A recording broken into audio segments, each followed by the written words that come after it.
Olá, sejam bem-vindos ao Programa M. Hoje é terça-feira. A gente fala da saúde dos seus filhos com a pediatra do Programa M, Dilma Farias. Nosso tema de hoje é depressão infantil. Tire as suas dúvidas. Veja também como ficar na moda quando você está um pouquinho acima do peso. Fique com a gente e acompanhe. O Programa M está entrando no ar.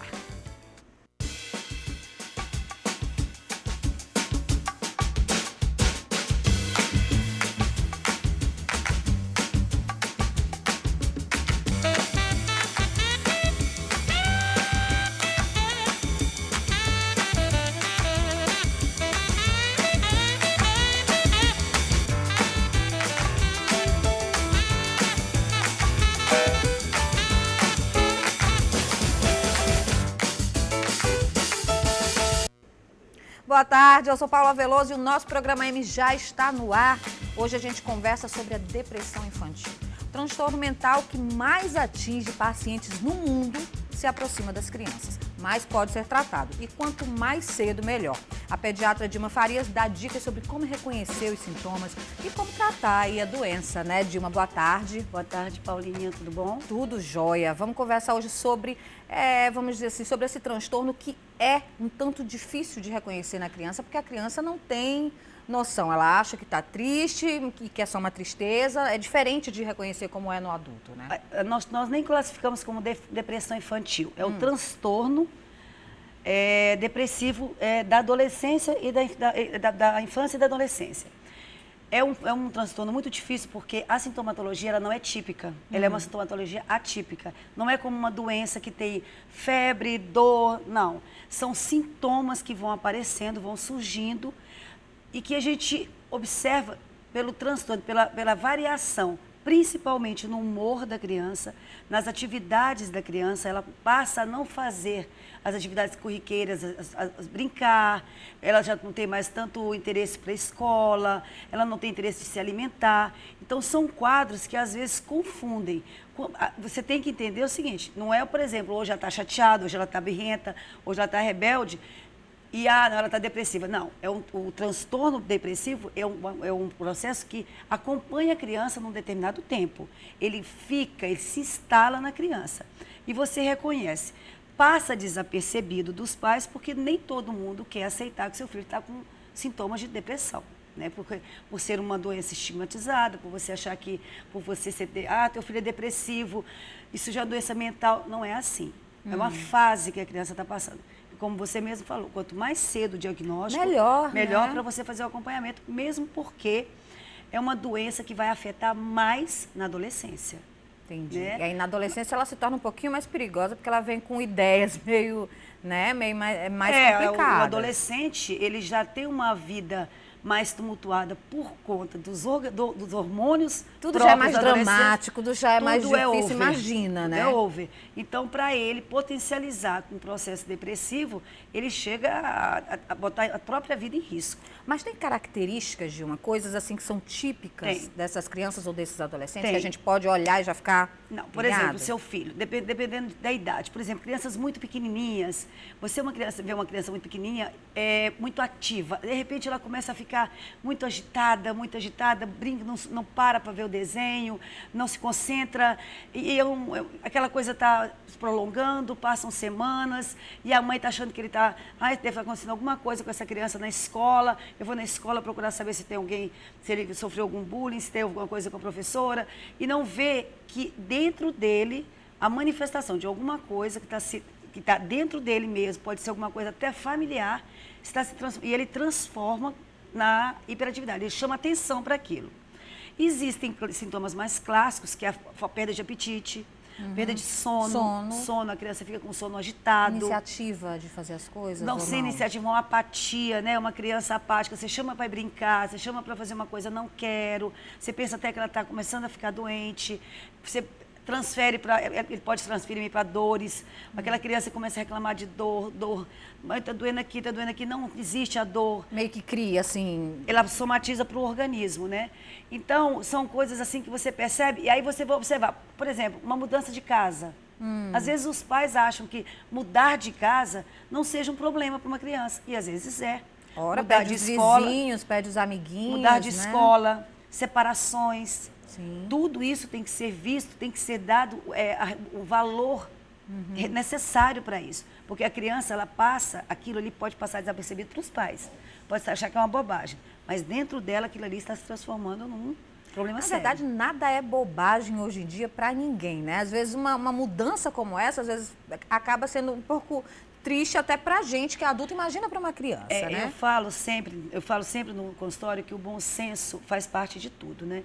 Então, nem sempre nós vamos valorizar demais e nem vamos subvalorizar aquela criança. Nem sempre aquela coisa de tudo, o menino... não quer fazer uma tarefa. Meu filho, o que aconteceu? Vamos conversar. Nem sempre você tem que estar dando real valor a coisas assim que você tem que usar do seu limite, tem que impor e dizer, olha, isso não é assim, não se faz assim. Se ele questionar por quê? Porque não é ficar, por exemplo, eu sempre digo, hoje em dia, para o seu filho arrumar um quarto, arrume seu quarto. Por que eu tenho que arrumar meu quarto? Porque psicologicamente, pedagogicamente correto, se você arrumar seu quarto. Tem coisas que não, filho, você tem que arrumar seu quarto, que é uma questão de organização. E eu estou mandando você arrumar seu quarto.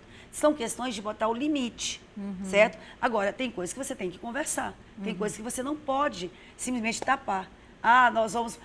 Hoje nós vamos mudar você de colégio. Mas como? Eu não quero. Porque a mãe acha que tem que mudar de colégio. Eu não estou gostando. Aí você tem que chegar e explicar, porque aquilo ali é uma mudança muito grande para a criança. Sim, está interferindo no totalmente, desenvolvimento dele. E isso passa a ser um motivo, passa a ser uma causa dessa criança começar a desenvolver um perfil depressivo. Tá. Tem fatores que desencadeiam o aumento assim, de risco nesses quadros? Olha, existem estudos, né, que demonstram que a hereditariedade, né, familiares que têm tendências depressivas, bipolaridade, esquizofrenia na família, já são alguns termômetrozinhos, alguns gatilhos para que possa desenvolver. Estudos afirmam isso. Não necessariamente, porque minha tia tem esquizofrenia, minha tia é bipolar, eu vá ser, meu filho vai ser. Não é isso. Mas você tem já uma certa predisposição a desenvolver. Você falou ainda há pouco sobre crianças um pouco agitadas e tal, para a gente prestar atenção. Até que ponto a gente consegue diferenciar ou não confundir, no caso, esse transtorno depressivo, com o distúrbio de hiperatividade ou de atenção? Certo. Isso é um diagnóstico que não pode ser feito sozinho. Tá. Você tem que, é multidisciplinar. Você tem que... O primeiro alarme vem dos pais. Tá. Aquele primeiro sentido vem dos pais. Ele vai conversar com o pediatra, vai explicar, o pediatra muito atentamente vai passar para ele que ele precisa de uma ajuda. O próprio pediatra vai pedir para que haja um aconselhamento psicológico, né, que passe por uma psicóloga, uma psicopedagoga, uma pessoa que possa te assessorar, te ajudar a esclarecer o diagnóstico. Não tente fazer as coisas sozinhos. E nem adivinhar a doença. Não adivinhe. Agora, detecte que há alguma coisa que não está bem. O importante é você sempre ir lá pedir ajuda e mostrar para os profissionais que você está realmente notando alguma coisa diferente. Tem que reparar no seu filho, tem que prestar atenção em tudo. A gente vai só para o intervalo comercial rapidinho, eu continuo com a Dilma daqui a pouquinho, a gente conversa muito mais. Sai daí não.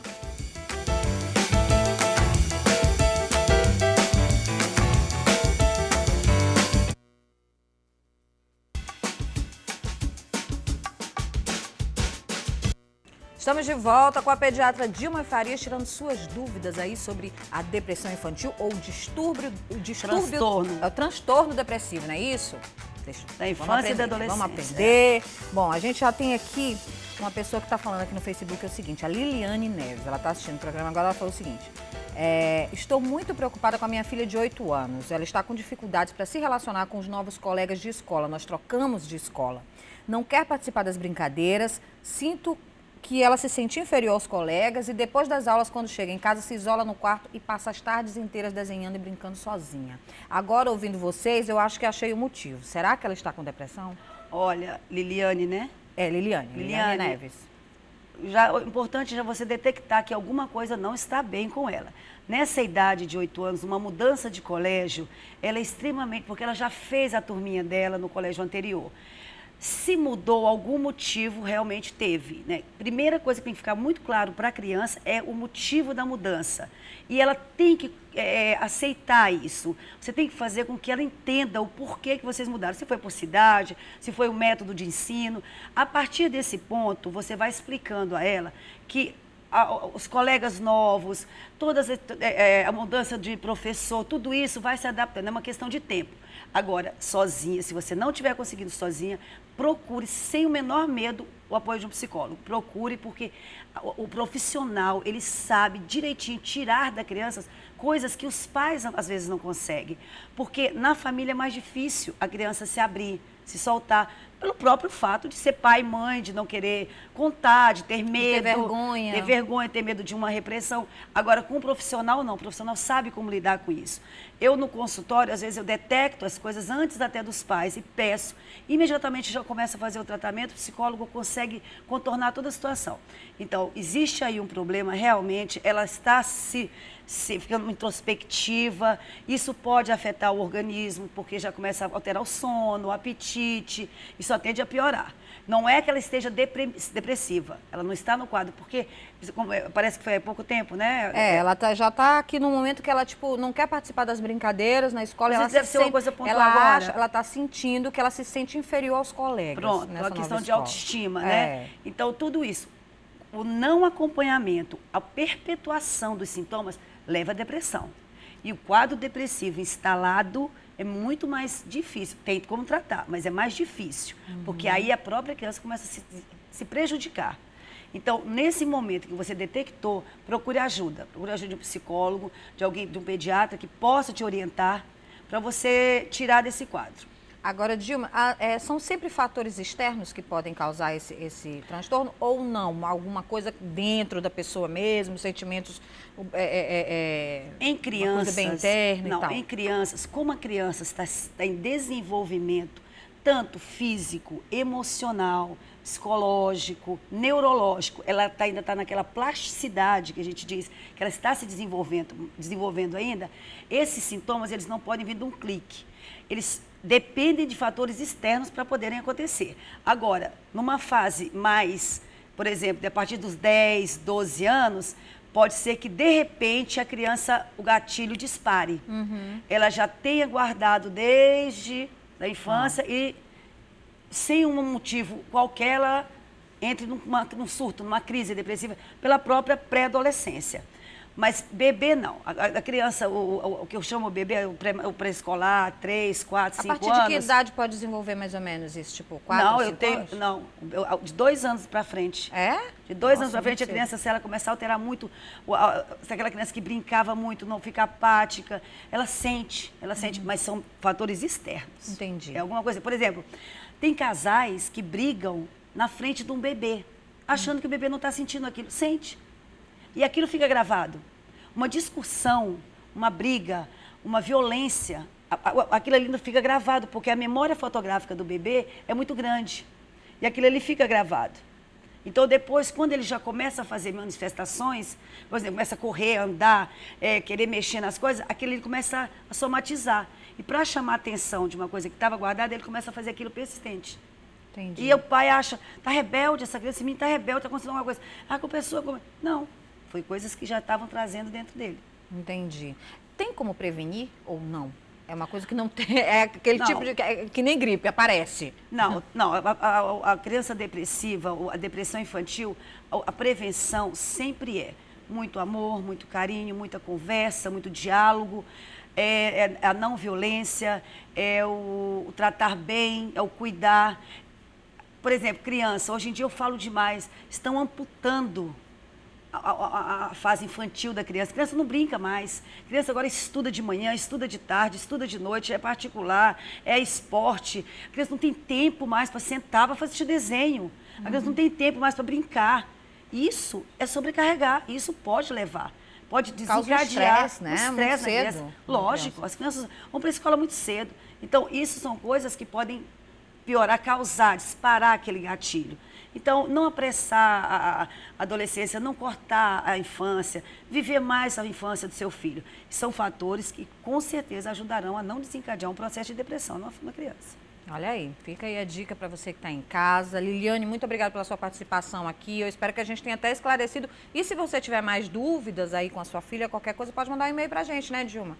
De repente a Dilma aí te ajuda a dar uma olhada melhor no seu caso. Bom, gente, por hoje a gente vai ficando por aqui, né, Dilma? A gente volta... pena, adoro. A gente volta na terça-feira que vem? Eu vou pegar umas férias que eu estou fazendo uma pós-graduação e eu vou ter que me ausentar, mas uma colega vai vir aqui para poder dar umas dicas maravilhosas. Mas vou sentir saudade. Mas só uma semaninha. Só uma semaninha, mas depois está de volta com a gente. A gente vai para o intervalo comercial rapidinho e a gente volta já já com mais programa M. Não sai daí.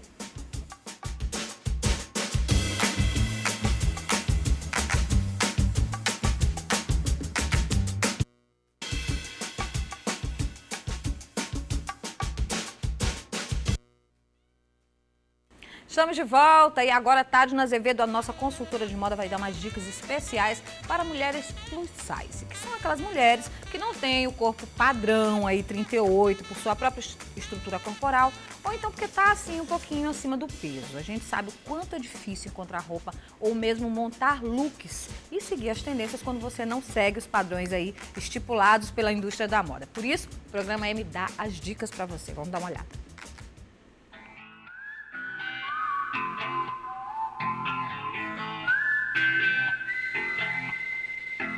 As mulheres com os quilinhos a mais sempre ficam com aquela dúvida, o que eu posso usar, o que eu não posso usar.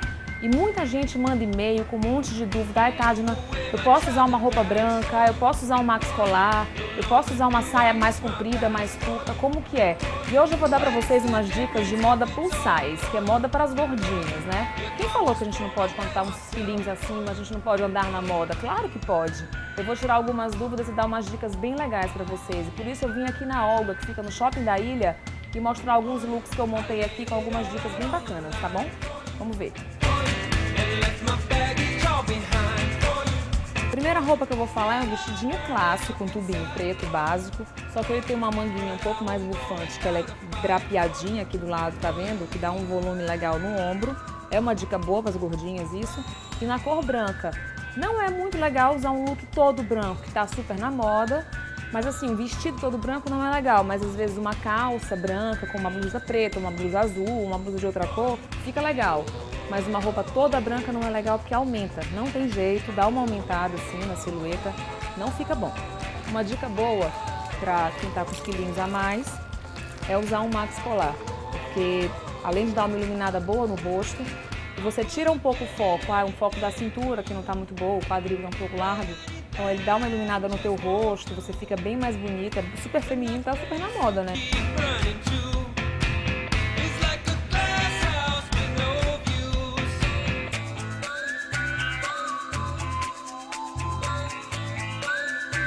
Uma outra dúvida que as pessoas têm bastante na moda plus size são as bolinhas, os poás, né? Ou então as listras, quando são muito grossas ou na horizontal. Realmente ela aumenta, né? A bola grande principalmente. Mas tem um truque que é legal de usar. Você pode usar com um terninho por cima. Um casaquinho, um terninho, ou alguma coisa por cima, ou até uma outra camisa de uma outra cor, que tenha uns botões diferentes, diferenciado, que dá uma disfarçada. E essa é uma boa dica também, de não só com bola, com listra, de disfarçar um pouquinho a silhueta, é usar um terninho por cima. Um terninho como esse, ó.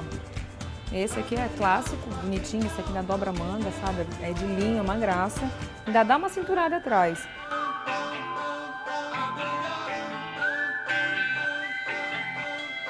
Mais uma peça coringa que toda mulher, não só as gordinhas, as magras, as altas, as baixas, tem que ter no guarda-roupa, é uma saia lápis. Essa aqui, gente, ainda mais essa com esse corte aqui atrás, ó, esse piquezinho que a gente dá, é muito legal, super feminina. E pra quem tá acima do peso é melhor ainda, que ela é um pouquinho cintura mais alta. Quando a cintura é mais alta, segura tudo, assim, sabe? Segura aquelas gordurinhas quando a gente põe a calcinha, assim, a lingerie que fica marcando.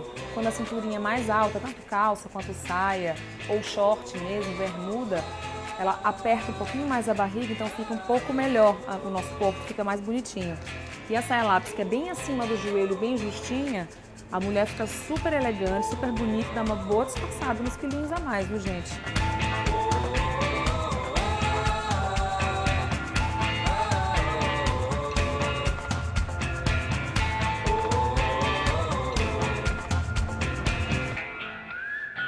Essa blusinha aqui não é uma simples blusinha de seda, não. Essa aqui eu vou dar 3 dicas em 1, 3 em 1, gente. Aqui é legal que só.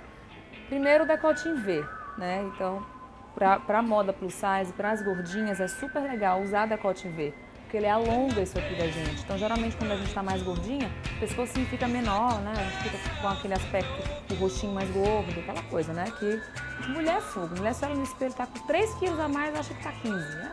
Outra dica boa é essa estampa de lenço que está super na moda. E quem está acima do peso pode sim usar. Ainda mais essa, parece uma mandala, que tem um foco mais no meio, então não fica aquela coisa toda grande, uma estampa muito grande, que também pode ser usada. Não fica com aquele mito de não poder usar, que pode usar sim. E esse é legal que tem esse foco bem no meio, que fica legal também, fica olhando as cores bem vivas, bem chamativas. E pode usar, que fica super bonito sim, gente. Não vai te engordar, não fica pensando nisso não, que fica legal sim. Outra dúvida que o pessoal sempre tem também é com uma blusa como essa, estampada, com decote V, tudo junto, né? O que eu uso embaixo, Tadna? Uso uma calça leg, que não tem erro, fica bonito em qualquer pessoa. Acima do peso fica mais legal ainda. Essa calça, eu quando fiquei grávida, gente, eu vou confessar pra vocês aqui. As gravidinhas que estão me assistindo aí, essa era a minha melhor amiga, porque a mulher quando tá ou um pouquinho gordinha ou barrigudinha, como eu fiquei, gente, é maravilhosa, combina com tudo, você sabe, tá sempre elegante, ou de rasteirinha, ou de sapatilha, ou com uma camisa como essa, ou uma camisa de botão, fica bonito também, como aquele que eu mostrei antes, que é uma camisa de botão com um poazinho toda de bolinha, com um casaquinho por cima, fica super legal, super elegante. Uma outra dica para plus size também é a calça leg, que usa com tudo.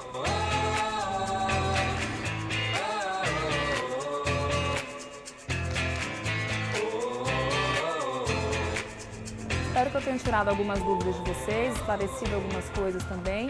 Se quiser tirar algumas dúvidas, mandar uma sugestão para mim, só mandar um e-mail da produção que eu respondo, a gente faz uma matéria sobre o que você quiser e eu tô aqui para isso, gente. Um beijo e até o próximo programa.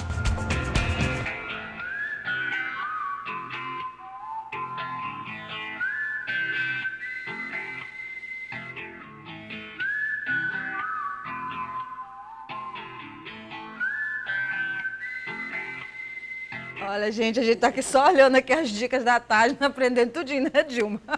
Muito boa, muito boa. Você que está em casa pode prestar atenção. Bom, gente, hoje é dia 23 de abril, né? Dia Mundial do Livro e também um dia muito especial, pois é o dia do nascimento e, coincidentemente, da morte de William Shakespeare, poeta e dramaturgo inglês que é considerado o maior escritor da língua inglesa e o mais influente dramaturgo do mundo. Entre suas obras, podemos destacar aí o Romeu e Julieta, Hamlet, Rei Lear e Macbeth, além de inúmeros poemas e sonetos. Vale a pena conhecer um pouquinho mais sobre a obra desse escritor maravilhoso e eu me despeço hoje deixando aí para vocês um trecho da versão moderna de Romeu e Julieta para o cinema com Leonardo DiCaprio e Claire Danes, revivendo aí o amor proibido entre Montecchios e Capuletos. Fica a dica. Tchau. Até amanhã.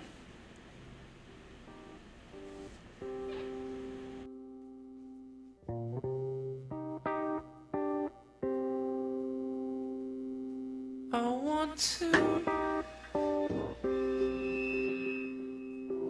want to be